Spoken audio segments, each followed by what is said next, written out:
Bacaan dari kitab Raja-Raja.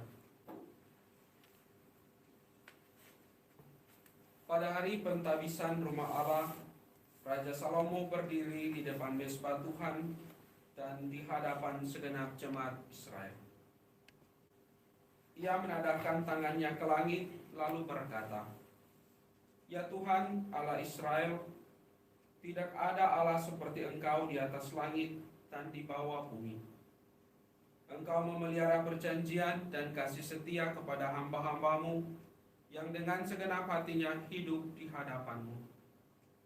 Benarkah Allah hendak diam di atas bumi, sedangkan langit, bahkan langit yang mengatasi segala langit pun tidak dapat memuat Engkau?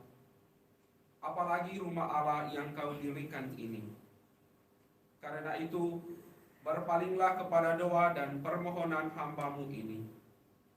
Ya Tuhan Allahku, dengarkanlah seruan dan doa yang hamba panjatkan di hadapan-Mu pada hari ini.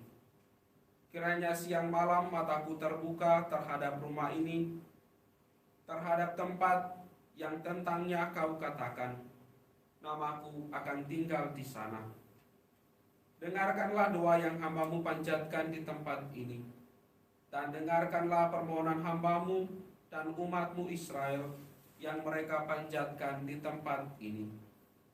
Dengarkanlah dari tempat kediaman-Mu di surga, dan apabila Engkau mendengarnya, maka Engkau akan mengampuni." Demikianlah sabda Tuhan. Syukur kepada Allah. Tuhan bersamamu dan bersama rohmu. Inilah Injil suci menurut Markus. Dimuliakanlah Tuhan.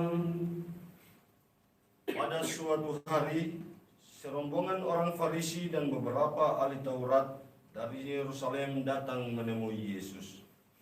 Mereka melihat beberapa murid Yesus makan dengan tangan najis, yaitu dengan tangan yang tidak dibasuh. Sebab orang-orang Farisi, seperti orang-orang Yahudi lainnya, tidak makan tanpa membasuh tangan lebih dahulu, karena mereka beranggapan bahwa adat istiadat nenek moyang. Dan kalau pulang dari pasar, mereka juga tidak makan kalau tidak terlebih dahulu membersihkan dirinya. Banyak warisan lain lagi yang mereka pegang, umpamanya hal mencuci cawan, kendi, dan perkakas tembaga. Karena itu, orang-orang Farisi dan ahli Taurat itu bertanya kepada Yesus, "Mengapa murid-murid-Mu tidak mematuhi adat istiadat nenek moyang kita? Mengapa mereka makan dengan tangan najis?" Jawab Yesus kepada mereka, "Benarlah nubuat Yesaya tentang kamu, hai orang-orang munafik. Sebab ada tertulis, bangsa ini memuliakan Aku dengan bibirnya, padahal hatinya jauh daripadaku. Percuma mereka beribadat kepadaku, sebab ajaran yang mereka ajarkan ialah perintah manusia. Perintah Allah kamu abaikan untuk berpegang pada adat istiadat manusia." Yesus berkata kepada mereka, "Sungguh pandai kamu mengesampingkan perintah Allah, supaya kamu dapat memelihara adat istiadatmu sendiri. Karena Musa telah berkata, hormatilah ayahmu dan ibumu, dan siapa yang mengutuki ayah dan ibunya harus mati. Tetapi kamu berkata, kalau seorang berkata kepada bapa atau ibunya, apa yang ada padaku yang dapat digunakan untuk pemeliharaanmu, sudah digunakan untuk kurban, yaitu persembahan kepada Allah, maka kamu membiarkan dia untuk tidak lagi berbuat sesuatu pun bagi bapa atau ibunya. Dengan demikian, sabda Allah kamu nyatakan tidak berlaku demi adat istiadat yang kamu ikuti itu. Dan banyak hal lain seperti itu yang kamu lakukan.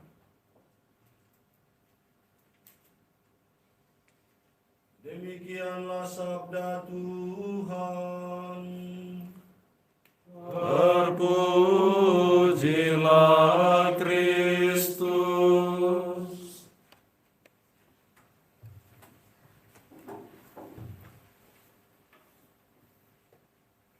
Bapak Uskup, para pastor, diakon dan saudara-saudari yang terkasih dalam Tuhan kita Yesus Kristus, Shalom.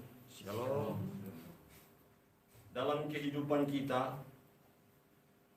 pasti berjumpa dengan berbagai adat istiadat, kebiasaan, aturan, dan hal lain sebagainya.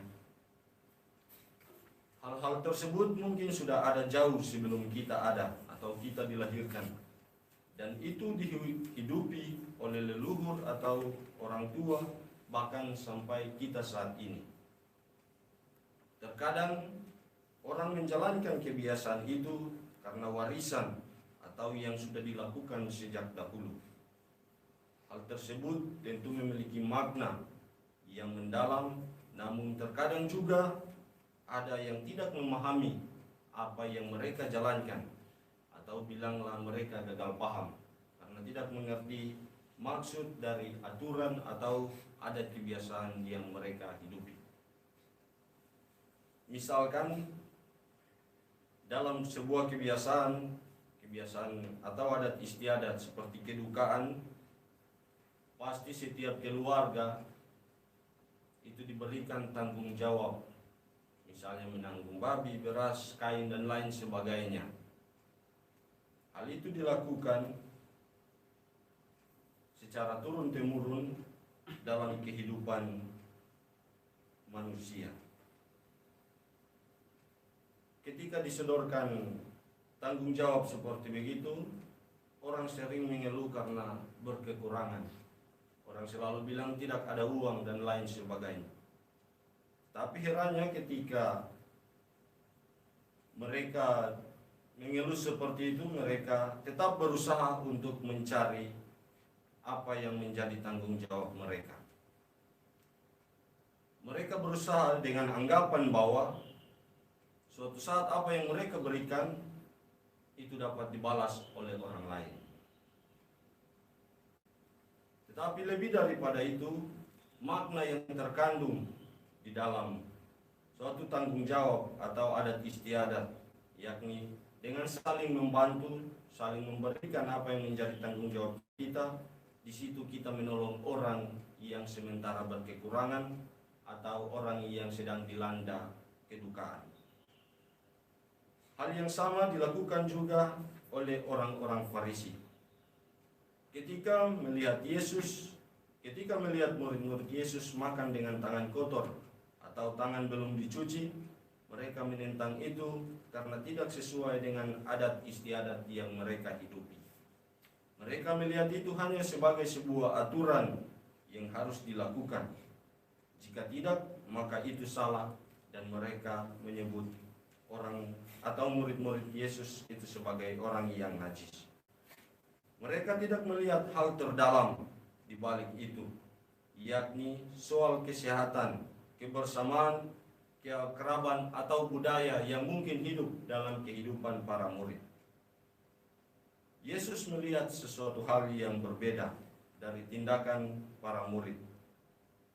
Yesus berkata, kenajisan bukan datang dari sifat lahiriah, melainkan apa yang bersifat rohani. Yang mana Yesus menunjuk gaya hidup dari para ahli Taurat dan orang-orang Farisi. Mereka meminta agar orang hidup menurut aturan dan adat istiadat, sedangkan mereka tidak melakukannya. Ataukah mereka terlihat kudus, suci, dan tak bernoda saat berdoa di hadapan Allah, namun sesungguhnya tindakan itu hanyalah sebuah pencitraan agar terlihat suci dan tak bernoda di hadapan Allah. Untuk itu dalam perayaan Ekaristi ini, kita semua diajak agar mampu mengerti dan memahami kehendak Allah bagi kita, dan kiranya segala aturan menjadi perantara agar kita lebih mendekatkan diri dengan Allah. Semoga demikian. Amin. Amin.